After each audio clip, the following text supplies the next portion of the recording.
আজকে আমি আপনাদের সাথে মোল্লা নাসিরুদ্দিন সাহেবের গল্পটা শেয়ার করব। যারা জানেন না, আই হোপ আপনাদের গল্পটা অনেক বেশি ভালো লাগবে। মোল্লা নাসিরুদ্দিন সাহেবের ক্লাস করার জন্য স্টুডেন্টরা অনেক ওয়েট করত।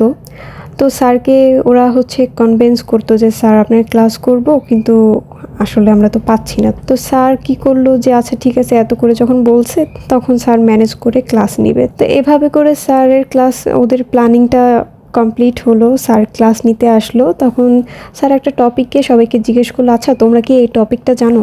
তখন ক্লাসের সবাই বললো, না স্যার আমরা তো এই টপিকটা জানি না। তখন স্যার বললো, আচ্ছা তাহলে তো তোমরা কিছুই জানো না, তোমাদের পড়াবো না, যাও বাদ। এরপর স্টুডেন্টরা অনেক মন খারাপ করলো এবং পরবর্তীতে তারা আবার প্ল্যানিং করলো যে না, আমরা স্যার যাই জিজ্ঞেস করবে আমরা বলবো কি জি স্যার আমরা জানি। তো নেক্সট টাইমে স্যার আবারও একই কথা বললো, আচ্ছা তোমরা কি এই টপিকটা জানো? তখন সবাই বলছে জি স্যার আমরা সব জানি, সবাই জানি আর কি। তখন স্যার বলছে, আচ্ছা তাহলে তো তোমরা সবই জানো, তাহলে তোমাদেরকে আমি আর কি শিখাবো, ক্লাস ক্যান্সেল, যাও। তারপর আবার একই কাজ হলো, স্টুডেন্টরা আবার মন খারাপ করলো এবং তারা প্ল্যানিং করতে লাগলো যে না, এবার আমরা ক্লাসের অর্ধেক বলবো স্যার আমরা জানি, আর অর্ধেক বলবো স্যার জানি না। তো নেক্সট ডেতে এরকম আবার স্যার একটা প্রশ্ন জিজ্ঞেস করলো যে আচ্ছা তোমরা কি এটা জানো?